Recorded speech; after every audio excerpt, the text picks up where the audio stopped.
Anonsabuli represiები და ზურა ჯაფარიძისთვის ხელბორკილების დადება ეს ის ერთ-ერთი მთავარი საკითხი იქნება, რაზეც ერთიანობა ნაციონალური მოძრაობის თავმჯდომარე თინა ბოკუჩავა და ზურაბ ჭიაბერაშვილი ყურადღებას გაამახვილებენ ევროკავშირის ელჩთან შეხვედრისას, როგორც ნაციონალური მოძრაობის თავმჯდომარე აცხადებს, ზურა ჯაფარიძე წარმოადგენს დღეს ყველა იმ ადამიანს, ვისაც სამს თავისუფლების, სიტყვის და კანონზე დაფუძნებული სახელმწიფოსი შესაბამისად ძალიან მნიშვნელოვნად მიაჩნია პროდასაურო პოზიციას, რომ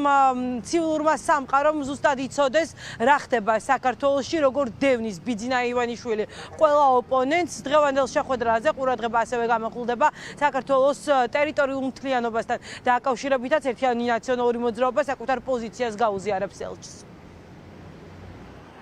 დააკავეს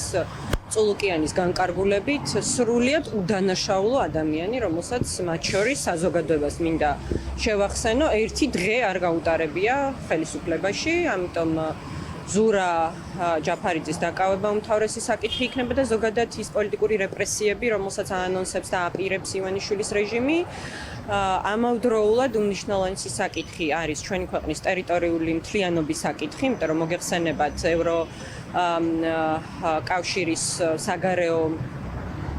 საკითხის უმაღლესმა წარმომადგენელმა კაია კალასმა გამოაცხადა, რომ სანქციები იხსნება ევროკავშირის მხრიდან სირიაზე, რომელიც იყო დაკისრებული წლების მანძილზე, ასევე პრეზიდენტმა დონალდ ტრამპმა იგივე თქვა, ჩვენ ამ საკითხზე უკვე ვესაუბრეთ